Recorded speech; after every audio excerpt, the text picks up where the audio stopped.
Bismillahirrahmanirrahim. Assalamualaikum semua. Cikgu harap kamu semua beradihat. Jadi, pada kali ini, jom pasak sejarah bersama cikgu. Kita masih lagi dalam bab 8, iaitu dalam 8.2, pembangunan dan perpaduan bangsa.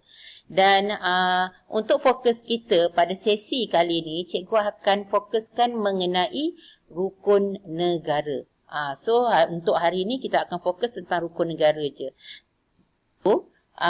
Memandangkan sebelum ni kita belajar mengenai pembangunan ekonomi.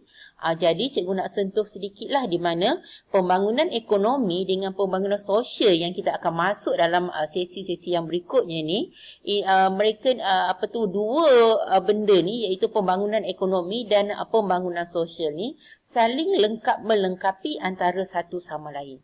Kenapa kita kata ia saling lengkap melengkapi?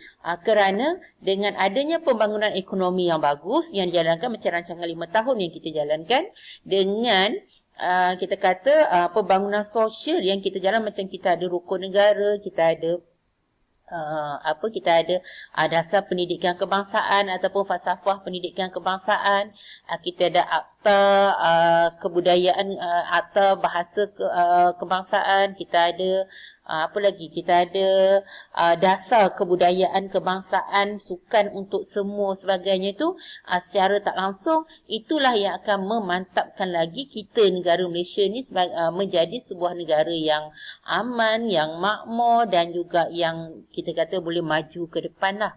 Okey, itu sedikit lah pengenalan yang cikgu bagi untuk tajuk untuk bahagian 8.2 ni, masih lagi di dalam tajuk bab 8. Cuma fokus kita pada sesi kali ini hanyalah untuk rukun negara. Jom kita lihat tentang rukun negara. Apa dia rukun negara ni? Okey, bila kita menyentuh mengenai rukun negara, kita mesti nak rukun negara ni yang dianggap sebagai ideologi kebangsaan lah bagi negara kita. Okey, rukun negara ni sebenarnya gagasan pembentukannya adalah merupakan kesan daripada peristiwa 13 Mei 1969. Peristiwa 13 Mei 1969 ni, ini adalah titik hitam lah sejarah dalam negara kita, di mana pada waktu ni berlaksuhan kaum di Malaysia, menyebabkan negara pada waktu ni berada dalam keadaan tidak aman. Dan oleh sebab itu pada waktu ni, Majlis Gerakan Negara iaitu Mageran telah mengambil alih pentadbiran negara. Bila Mageran ni ataupun Majlis Gerakan Negara ni mengambil alih pentadbiran negara kita, pada waktu ni lah Mageran telah menubuhkan iaitu MPN. MPN ni pula, apa tugas MPN ni pula? MPN ni lah pula dia akan membincangkan dan menilai tentang perpaduan negara, dan hasil daripada situ nanti kita akan lihat maka menekankan perlu adanya satu pembentukan ideologi negara. Itulah ideologi negara kita itulah maka muncullah, terbitlah rukun negara yang diisytiharkan pada 31 Ogos 1970. Jadi sampai ke hari inilah rukun negara merupakan ideologi negara kita. Okey, menyentuh mengenai rukun negara ni, jom kita tengok sedikit tentang matlamat. Okey, matlamat rukun negara yang pertamanya adalah untuk mengukuhkan perpaduan, maksudnya perpaduan dalam masyarakat yang berbilang kaum ni lah. Yang kedua, untuk mencorak hidup demokratik. Cara hidup demokratik. Dan yang ketiga, mencipta sebuah masyarakat yang adil. Dan yang keempat, menjamin sikap liberal terhadap tradisi kebudayaan yang pelbagai, dan akhir sekali membina masyarakat yang progresif yang akan menggunakan sains dan teknologi. Jadi itu yang kita kata matlamat. Kenapa rukun negara ni kita kata dibentuk disebabkan oleh matlamat untuk kerajaan nak mencapai matlamat tersebut. Matlamat yang cikgu sebut tadilah. Okey. Jadi kita lihat prinsip rukun negara. Cikgu rasa ni kita dah biasa dengan prinsip rukun negara masing-masing. Iaitu prinsip yang pertama adalah kepercayaan pada Tuhan, kesetiaan kepada raja dan negara, keluhuran perlembagaan, kedaulatan undang-undang, dan kesopanan dan kesusilaan. Jadi itu ada 5 prinsip rukun negara kita. Dan bila kita menyentuh mengenai 5 prinsip, kita mestilah kena tahu. Kita tak boleh menyebut je tanpa kita tahu apa maksud di bawah setiap prinsip tersebut. Jadi kita kena tahu setiap prinsip itu maksud dia. Okey, jadi kita lihat satu persatu prinsip rukun negara kita. Yang pertama adalah kepercayaan kepada Tuhan. Bila kita sebut kepercayaan kepada Tuhan ni, bermaksud kita, rakyat Malaysia ni, kita mesti ada apa? Pegangan agama. So, agama ni mesti menjadi pegangan utama rakyat Malaysia. Maksudnya tak kisahlah dia nak agama Islam ke, agama Buddha ke, agama Hindu ke, agama Kristian ke, dan lain-lain agama ke apa. Okey, asalkan dia mesti ada pegangan agama. Itu ideologi kita. Itu adalah prinsip yang pertama kita, iaitu kepercayaan kepada Tuhan. Sebab apa kita rakyat Malaysia ni perlu ada pegangan agama? Sebab agama itulah yang akan jadi apa? Benteng kita. Yang akan menyebabkan nanti kita akan menjadi warga negara yang baik dan bertanggungjawab. Sebab di sini secara tidak langsung di sini kan, bila kita ada agama, bermaksud kan kita warga negara yang ada ni, warga negara Malaysia ni akan mudah diurus.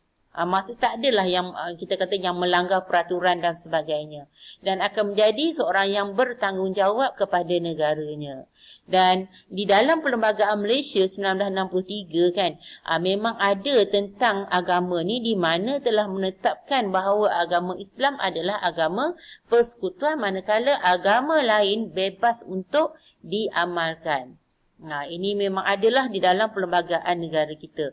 Jadi kita lihat di situ, tak kisahlah dia beragama apa sekalipun, dia mesti ada agama. Kalau kita sebagai rakyat Malaysia lah, mesti ada agama. Okey, yang kedua, kita lihat pula kesetiaan kepada raja dan negara. Bila kita sebut kesetiaan kepada raja dan negara ni, bermaksud dia nak menuntut, di sini menuntut semua rakyat Malaysia, tak kiralah bangsa apa sekalipun, semua rakyat Malaysia mestilah memberi kesetiaan kepada raja dan negara. Dan di sini, kita nak kata kesetiaan kepada raja kan, bermaksud kita kena fahamlah di sini. Untuk ketua negara Malaysia, untuk Malaysia, ketua negara kita adalah Yang di-Pertuan Agong. Dalam bab 7 sebelum ni kita ada terang detail mengenai Yang di-Pertuan Agong kan, dengan tugas-tugas dia, apa tugas-tugas ataupun bidang kuasanya. So kita fahamlah di sini, di mana Yang di-Pertuan Agong ni merupakan ketua negara kita. Di mana Raja-Raja Melayu pula merupakan ketua bagi negerinya.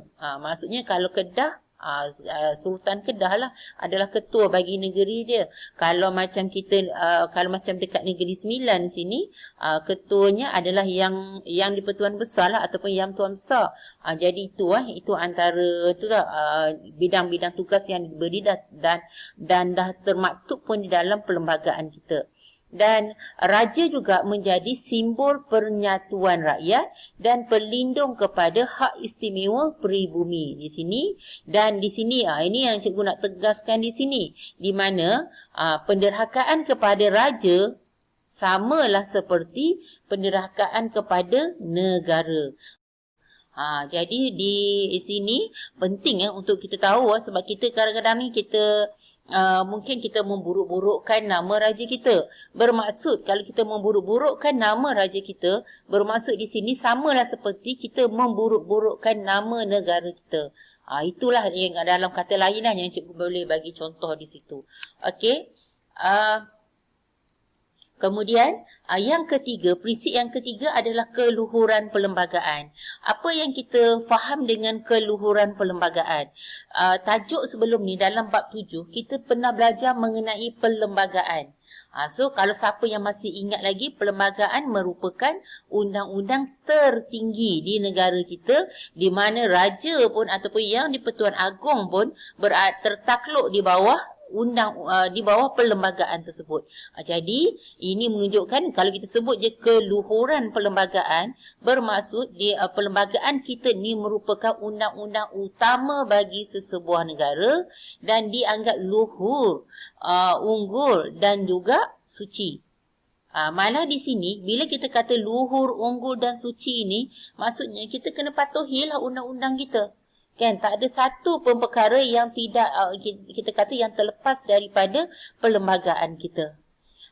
Dan di sini secara tidak langsung dia menuntut semua kita ni, rakyat Malaysia ni, supaya apa? Kita menerima, kita mematuhi, kita menyanjung dan kita mestilah mempertahankan perlembagaan negara kita. Perlembagaan negara kita ni penting bagi sesebuah negara. Itulah yang merupakan rujukan utama kepada pemimpin juga. Jadi kita pergi pula prinsip kita yang keempat, iaitu kedaulatan undang-undang. Okey, kedaulatan undang-undang ni membawa maksud kita ni, rakyat Malaysia ni, kita mesti apa? Hormat kepada undang-undang. Maksudnya, kita tidak melakukanlah kesalahan-kesalahan yang apa? Yang salah di sisi undang-undang. Jadi kita patuh kepada undang-undang yang memang dah ada di dalam negara kita. Bila kita menghormati undang-undang, kita tidak melakukan kesalahan yang berkaitan dengan apa-apa pun yang berkaitan dengan undang-undang ni, maka secara tak langsung ini akan menyebabkan apa? Kita akan hidup aman damai. Malah secara tak langsung juga undang-undang ni kita akan terpelihara. So, kalau kita ada, jadi kita mestilah apa? Hormat dan patuh kepada undang-undang negara kita. Dan selain daripada itu, adalah menjadi tanggungjawab kita sebenarnya kan. Kita ni bertanggungjawablah kiranya untuk memastikan undang-undang negara ni sentiasa didaulatkan dan tidak dicabar pihak. Ini yang kita kena pastikan perkara ni lah. Dan sebab ini juga merupakan lambang, image ataupun identiti negara kita jugalah. Dan yang terakhir sekali ialah kesopanan dan kesusilaan. Prinsip yang terakhir kesopanan dan kesusilaan. Bila kita sebut saja sopan, kesusilaan, tata susila, bermaksud apa? Dia akan membawa maksud kepada nilai-nilai murni. Jadi secara tak langsung di sinilah mendorong supaya rakyat Malaysia ni memupuk kita kata nilai-nilai murni di dalam diri masing-masing. Sebab apa? Bila kita ada nilai murni yang baik, maka kepribadian kita pun akan baik juga kat situ. So secara tak langsung lah kita akan menjadi warga yang baik ataupun warga yang kita kata yang bertanggungjawab kepada negara.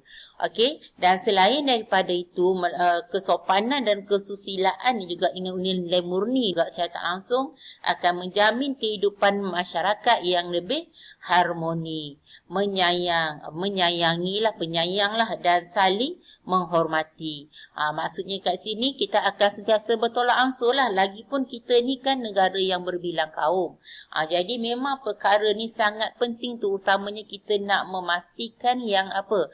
Kedaulatan negara kita ni kita kata kekal sampai bila-bila. Jadi itu kita kata 5 prinsip dalam rukun negara, iaitu yang pertama tadi kepercayaan kepada Tuhan, yang kedua kesetiaan kepada raja dan negara, yang ketiga keluhuran perlembagaan, yang keempat kedaulatan undang, dan akhir sekali yang kelima iaitu kesopanan dan kesusilaan.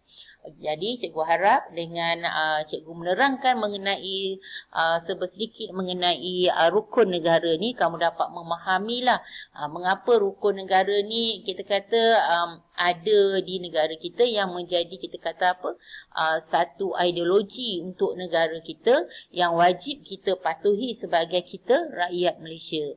Jadi sampai di sini dulu, cikgu harap usaha yang kita buat bersama-sama ni akan membuahkan hasil. So semoga usaha kita diberkati dan kejayaan milik kita semua. Sekian, terima kasih. So Assalamualaikum.